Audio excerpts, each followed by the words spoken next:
ఉన్న బంగారాన్ని విడిపించి ఆ రోజు ఆన్లైన్ రేటుకే మేము కొంటాం. Sharma gold company.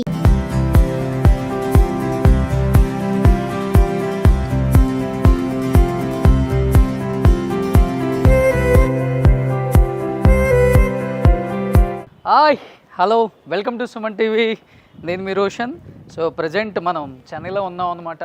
మీకు తెలిసిందే కదా, చెన్నైకి వచ్చామంటే మనకి లెక్కలేనన్ని ఇంటర్వ్యూస్ అండ్ చాలామంది home tours and 100 years history ఉన్న చెన్నై పట్టణంలో ఎంతోమంది ఆర్టిస్టులు ఇక్కడి నుంచే వాళ్ళ కెరీర్ని స్టార్ట్ చేశారు అండ్ లైఫ్లో వాళ్ళు అనుకున్న గోల్స్కి రీచ్ అయ్యారు. అండ్ చాలామంది ఆర్టిస్టులు ఇప్పటికి కూడా ఇక్కడే ఉంటున్నారనమాట. ఎందుకంటే చెన్నైని వాళ్ళు చాలా లక్కీగా ఫీల్ అవుతుంటారు కాబట్టి అందరూ కూడా ఇక్కడే ఉన్నారు. సో నేను వచ్చినప్పుడల్లా చాలామందిని మీకు మళ్ళీ తెర ముందుకు తీసుకొచ్చి వాళ్ళు బతికిన వైభోగం గురించి, వాళ్ళు తీసిన సినిమాల గురించి, అట్ ది సేమ్ టైం వాళ్ళు సాధించిన అచీవ్మెంట్స్, అవార్డ్స్ అన్నీ కూడా చూపించడం జరిగింది. చూడండి ఇక్కడ నుంచి వ్యూ ఎంత బాగా కనిపిస్తుందో. సో చెన్నై అంటే నిజంగా సినిమా ఇండస్ట్రీకి కేర్ ఆఫ్ అడ్రస్ అని చెప్పుకోవచ్చు. అండ్ దాదాపు అందరూ పక్కపక్కన స్ట్రీట్లలో ఉండేవాళ్ళు ఆ రోజుల్లో. చిరంజీవి గారు, బాలకృష్ణ గారు, ఎన్టీఆర్ గారు, జయమాలిని గారు, జ్యోతిలక్ష్మి గారు, ఇలా మురళీమోహన్ గారు, కృష్ణరాజు గారు, కృష్ణ గారు, ఇలా ప్రతి ఒక్కళ్ళు కూడా పక్కపక్క వీధుల్లో హ్యాపీగా ఉన్న రోజులు చూసారా. ఒకసారి వ్యూ చూడండి ఎంత బాగుందో. ఒక 5 star హోటల్ రేంజ్లో ఉందన్నమాట మొత్తం వ్యూ కూడా. సో నేను వచ్చింది ఇది 5 star హోటల్ కాదండి. నేను ఒక యాక్టర్ని ఈరోజు మీకు చూపించబోతున్నాను అనమాట. అండ్ ఇప్పటి వరకు కూడా ఆయన ఒక్క ఇంటర్వ్యూ కూడా ఇవ్వలేదు. సో ఎందుకో ఏంటో ఒకసారి నేను కూడా కనుక్కుందాం అనుకున్నాను. నేను కూడా దాదాపు ఎన్నో ఇయర్స్ నుంచి ఫాలో అప్ చేస్తుంటే ఈసారి తప్పకుండా చేద్దాం రోషన్ గారు అని అంటేనే నేను మళ్ళీ వచ్చాను అనమాట. సో ఆయన గురించి, ఆయన సినిమాల గురించి చెప్పాలంటే జస్ట్ అంటే ఇప్పుడున్న తరానికి కూడా తెలియాలి కాబట్టి ఒక చిన్న ప్రయత్నం చేస్తున్నాను అనమాట. అంతులేని కథ సినిమాలో 1976లో వచ్చింది. మనం పుట్టుండం అప్పుడు కూడా తిలక్ క్యారెక్టర్లో అందరినీ అలరించిన ఒక క్యారెక్టర్ ప్రసాద్ బాబు గారు అనమాట. సో ప్రసాద్ బాబు గారు తీసిన సినిమాల గురించి చెప్పాలంటే అన్నీ కాదండి, దాదాపు 2000 పైగా సినిమాలు తీసిన ఒక యాక్టర్ ప్రసాద్ బాబు గారు. ఆ రోజుల్లో చిరంజీవి గారు, నాగేశ్వరరావు గారు, ఎన్టీఆర్ గారు అండ్ బాలకృష్ణ గారు అండ్ నాగార్జున గారు, వెంకటేష్ గారి సినిమాలలో ధీటుగా కొన్ని క్యారెక్టర్స్ని వేసి ఆయన కూడా ఆ స్టార్ ఇమేజ్ని కైవసం చేసుకున్న ఒక యాక్టర్ అని చెప్పుకోవచ్చు. యాక్చువల్గా చెప్పాలంటే హీరోగానే ఆయన ఎంట్రీ ఇచ్చారు గీతా సినిమాతో. బట్ అనుకోని కొన్ని కారణాల వల్ల తర్వాత ఆయన క్యారెక్టర్ ఆర్టిస్ట్గానే మిగిలిపోయినప్పటికి కూడా ఎప్పుడు కూడా నేను క్యారెక్టర్ ఆర్టిస్ట్గా మిగిలిపోయానని ఆయన బాధపడకుండా అండ్ అదే ఊపుతో సినిమాలు చేశారు కాబట్టి ఇన్ని వందల సినిమాలు, ఇంత మంచి క్యారెక్టర్స్, ఇంత పెద్ద పేరు తెచ్చుకోగలిగారు. అండ్ ఇదంతా ప్రసాద్ బాబు గారి ఇంటిపైన ఉండే సో రిలాక్స్ అవ్వడానికి ఉండే ఒక ఏరియా అనమాట. చూడండి ఎంత లగ్జరీగా ఉందో.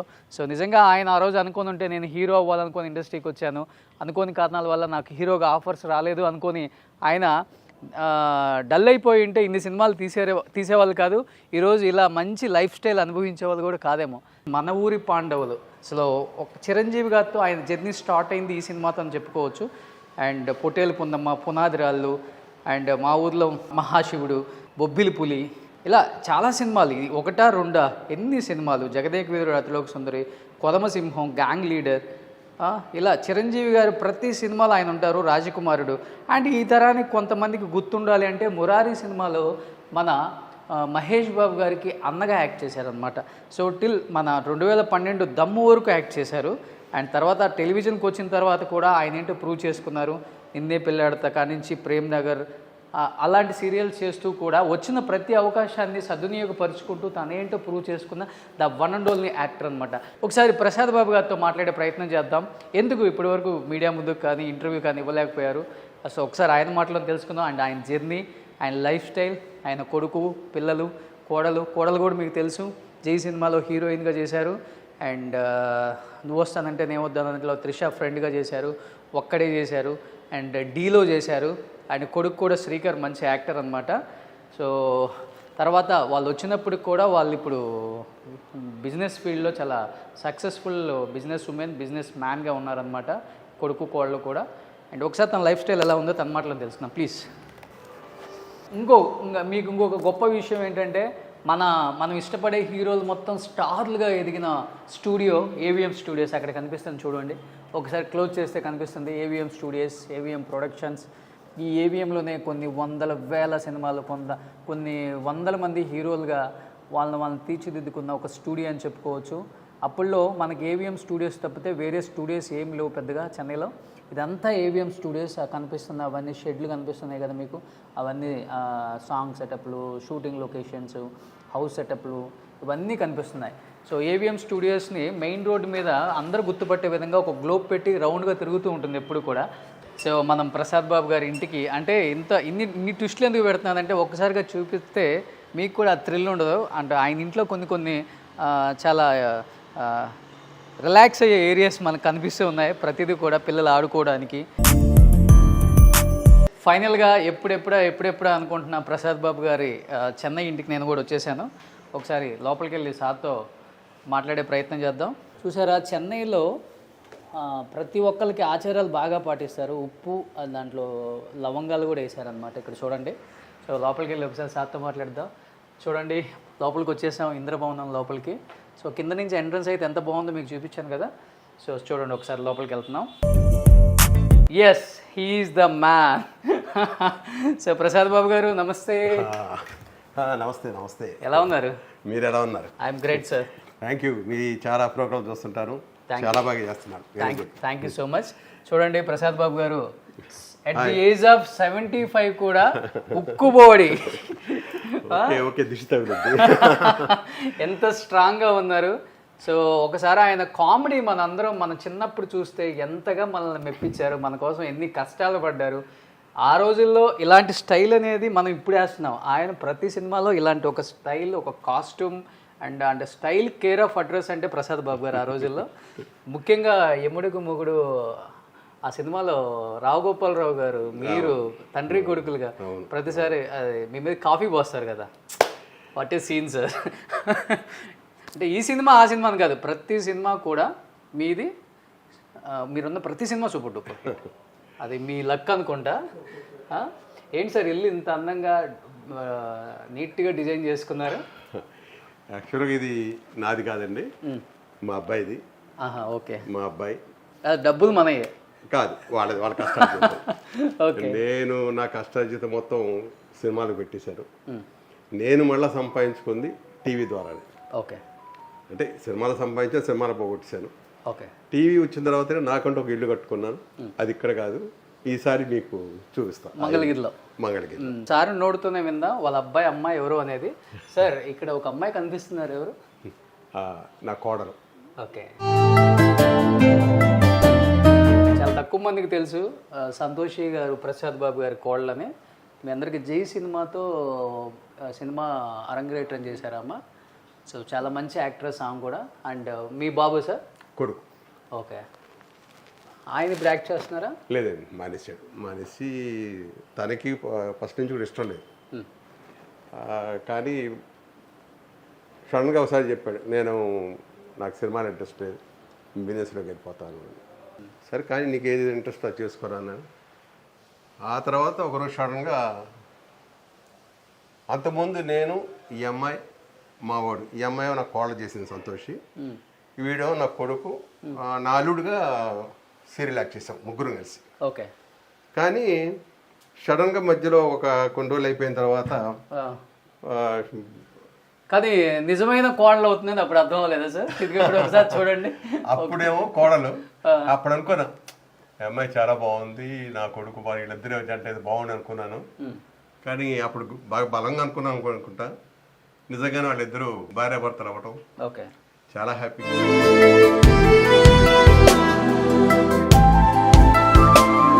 చాలా బాగున్నారు కూడా, నాకు అది కావాలి. సూపర్. ఎన్ని ఇయర్స్ అయిపోయింది ఈ సీరియల్ అయ్యి? ఆ సీరియల్ అయిపోయిందండి దగ్గర ఒక 15 సంవత్సరాలు. ఆ తర్వాత 2 years లవ్లో ఉన్నారు, అది మాకు తెలియలా. ఇక సీరియల్ మధ్యలో ఉండగా ఇద్దరు సడన్గా మెడ్రాస్ వచ్చారు, హైదరాబాద్.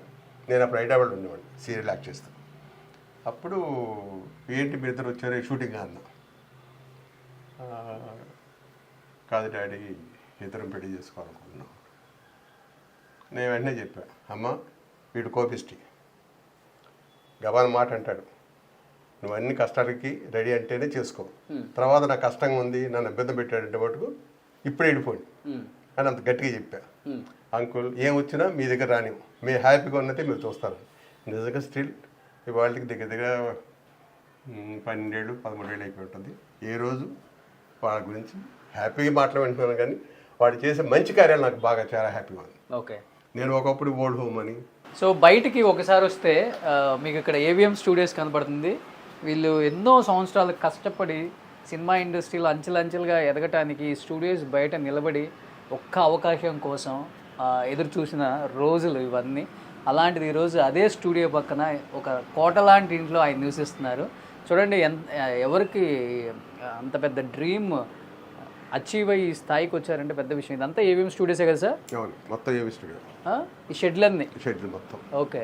అప్పుడు సినిమా షూటింగ్ అంటే ఏవిఎం స్టూడియో అంతే. ఇంకా ఏవిఎం ఎదురుగా విజయ స్టూడియో. ఓకే. నాగిరెడ్డి గారు. సూపర్. ఆల్మోస్ట్ ఒక 20 సంవత్సరాలు వీటి చుట్టూ తిరిగాం. ఇక్కడెక్కడ తిరిగాను నేనైతే. ఇటు చుట్టే మొత్తం రోజుకి 5-6 షూటింగ్లు ఉండే. ఇక్కడే తిరుగుతుండేవాడు కారులో. 1 గంట విజయ గార్డెన్, దీని వెనకాల విజయ గార్డెన్, విజయ వాహిని స్టూడియో అవతల. ఓకే. ఇలాగ పక్క పక్కనే ఎక్కడే తిరిగేవాడు. 15-20 సంవత్సరాలు అయితే రాత్రి మౌళ్ళు నిద్ర లేకుండా ఆఖరికి వాటి పక్కన వచ్చి చేరాను. చూడండి, ఆ స్టూడియో అనగానే మీ కళ్ళ నీళ్ళు తిరుగుతుంది. నిజంగా ఆనందం 100%. ఏంటి సార్ ఇంట్లో తాబేలు ఎవరికి ఇది ఇష్టం? వాడు మా అబ్బాయి బాబుకి. వాడు చిన్న ఇంత పిల్లని ఇచ్చాడు. పెద్దదైపోయింది. ఇప్పుడు ఆఖరికి ఇంతదైంది. ఒక 4 కిలోలు ఈజీగా ఉంటుంది. 4 కేజీస్. 4 కేజీ. అవును, చాలా పెద్దగా ఉంది.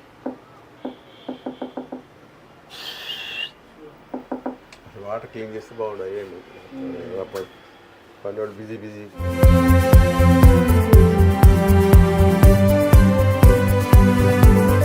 మీ మనవాళ్ళది? మనవాళ్ళు ఇదవటం, మనవాళ్ళు పుట్టడం, మనవాడి తర్వాత మళ్ళీ మనవరాళ్ళు ఇద్దరు డ్యూయల్ క్యారెక్టర్ లాగా. ఇద్దరు కూడా చాలా బాగుంటారు. ఓకే. ఇంకా ట్విన్సా? ట్విన్స్, ఇద్దరు ట్విన్స్. ఇద్దరు అమ్మాయిలు ట్విన్స్. ఫస్ట్ బాబు. ఓకే. సో హ్యాపీగా ఉన్నాం. ఇంకా రాను ఇంకా బిజీ అయిపోయారు బాగా. ఓకే. అందుకని నా కొడుకు అన్నాడు, డాడీ ఇంకా ఎందుకు ఇదవుతారు, రిలాక్స్ అవ్వచ్చు కదా అని. ఓకే. సరే పదండి అని చెప్పాను. కాదు, ఇప్పుడు సీరియల్లో మామ అని ఒక్కసారిగా రియల్ లైఫ్లో మీ కోడలుగా అసలు లైఫ్ లాంగ్ మామ అయిపోయాడు అనగానే మీ ఫీలింగ్ ఏంటి సార్? ఫస్ట్ వాళ్ళ లవ్ గురించి చెప్పగానే ముందు షాక్ అండి. ఫస్ట్ షాకు. ఓకే. షాక్ అయిన తర్వాత అమ్మాయిని అక్కడ నేను చూశాను. ఆ అమ్మాయి షూటింగ్ బిహేవియర్ కానీ 10 మందికి హెల్ప్ చేయటం, ఇంటికాంటి చేస్తే తీసుకుని రావడం, అందరికి పెట్టడం, ఇవన్నీ నాకు బాగా ముచ్చట అనిపించింది. అంటే నా మెంటాలిటీ, నా కొడుకు మెంటాలిటీ ఇంచుమించు ఇద్దరిది ఒకటే. ఎవరన్నా ముసలోళ్ళు ఉన్నా ఇది చేసినా ముందు వాళ్ళకి తిన్నారా, వాళ్ళకి పెట్టండి అని అంట. ఆడు నా కొడుకు గురించి వాడు చెప్పాడు, జూన్ ఆర్టిస్ట్, ఏమంటే మీలాగానే మీ అబ్బాయి కూడా తయారయ్యాడు, అందరికీ నాన్ వెజ్ పెట్టమంటాడు, సీరియల్కి వాడు డబ్బులు వేస్తాడు, అందరు తిన్నారని అడుగుతాడు, ఎవరైనా కష్టపడుతుంటే దగ్గరికి వెళ్ళి పరకిస్తాడు. నాకు వాళ్ళు చెప్తుంటే నిజంగా చాలా హ్యాపీ ఫీల్ అయ్యాయి. Super, great. మా ఇద్దరు తగ్గట్టు మా అమ్మాయి కూడా, అంటే నేను ఎక్కువ మా అమ్మాయి లాగా అనుకుంటా. మన కోళ్ళు కూడా అంతే, అందరూ తిన్నారా అందరిని అడుగుతుంటుంది. ఇప్పుడు లేటెస్ట్గా ప్రతి చోట బాగా హెల్ప్ చేస్తున్నారు. ఓల్డ్ హోమ్స్ కానీ, అవును, ఈ ఎయిడ్స్ పిల్లలకి, ప్రతి బర్త్డే పిల్లలకి అక్కడ చేస్తారు. ఎయిడ్స్ పిల్లల దగ్గర ఓకే, అక్కడే వాళ్ళకి భోజనాలు పెట్టించి బట్టలు పెట్టి ఇలా మంచి మంచి కార్యాలు చేస్తున్నారు. Super, happy. ఇంటీరియర్ ఎవరు సార్ ఇంత నీట్గా చేశారు?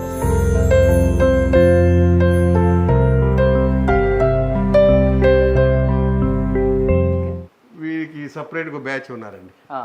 వాళ్ళే మొత్తం అన్ని చోట్ల కూడా. ఫ్లష్ లో ఇంటీరియర్ చూస్తేనే ఓ మై గాడ్ అనిపించింది హైదరాబాద్ లో నాకు. రాజమండ్రి కానీ, హైదరాబాద్ కానీ, చెన్నై కానీ మొత్తం వాళ్ళే ఇంటీరియర్ డెకరేషన్. ఇది స్టోన్ లోనా? ఇది స్టోన్ అండి కంప్లీట్. ఓకే.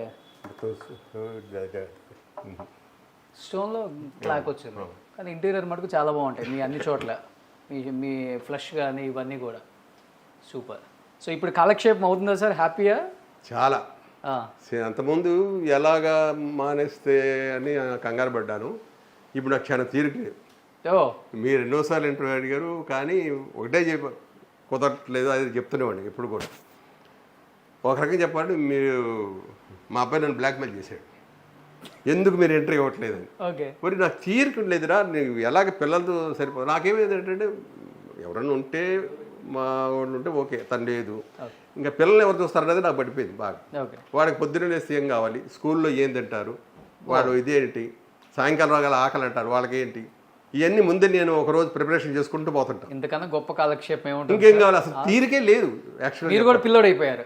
వాళ్ళతో పాటు ఆడుకుంటా, వాడు ఇష్టం వచ్చిన టీవీ చూస్తుంటాను. సీరియల్గా సార్ తాత మేము చూడొచ్చా అంటాడు. ఓకే, అక్కడ నాకు సినిమా ఫినిషింగ్లో ఉంటుంది, వనలేము, రండిరా అని ఆఫ్ చేసి ఓకే, ఒక అరగంట అయిన తర్వాత తాత మీరు టీవీ చూసుకోండి మేము ఆడుకుంటాం వెళ్ళి అని వెళ్ళిపోతారు. సూపర్. బాగా కాలుష్యం. సో ఇలా ప్రసాద్ బాబు గారి జీవితంలో ఆయన పడ్డ కష్టాలు, ఆయన ఇండస్ట్రీకి వచ్చిన తర్వాత పడ్డ స్ట్రగుల్స్లో నుంచి వచ్చిన సక్సెస్ని తెలుసుకోవాలని చాలామంది నాకు మెయిల్స్ కాల్ చేశారు. ఎందుకు మీరు మిస్ చేశారు ప్రసాద్ బాబు గారిని అని. ఎస్, నేను ఎవరిని కూడా ఎవరి మెయిల్స్ని కూడా ఇగ్నోర్ చేయను. ప్రతి ఒక్కదానికి సమాధానం మళ్ళీ వాళ్ళ ఇంటర్వ్యూతోనే చెప్తాను. వాళ్ళు ఎన్నిసార్లు నో చెప్పినా ఎస్ అనిపించుకునేదాకా అడగటం నాకున్న క్వాలిటీ అనమాట. సో ఈరోజు అదేవిధంగా ప్రసాద్ బాబు గారితో ఇంటర్వ్యూ చేయబోతున్నాను. మీకు తెలియని చాలా చాలా విశేషాలు ఆయన దగ్గర నుంచి రాబడతాను. So let's start the interview with Prasad Babu garu. Suman టీవీలో మీ పర్సనల్ అండ్ బిజినెస్ ప్రమోషన్స్ కోసం కింది నెంబర్కి కాంటాక్ట్ చేయండి.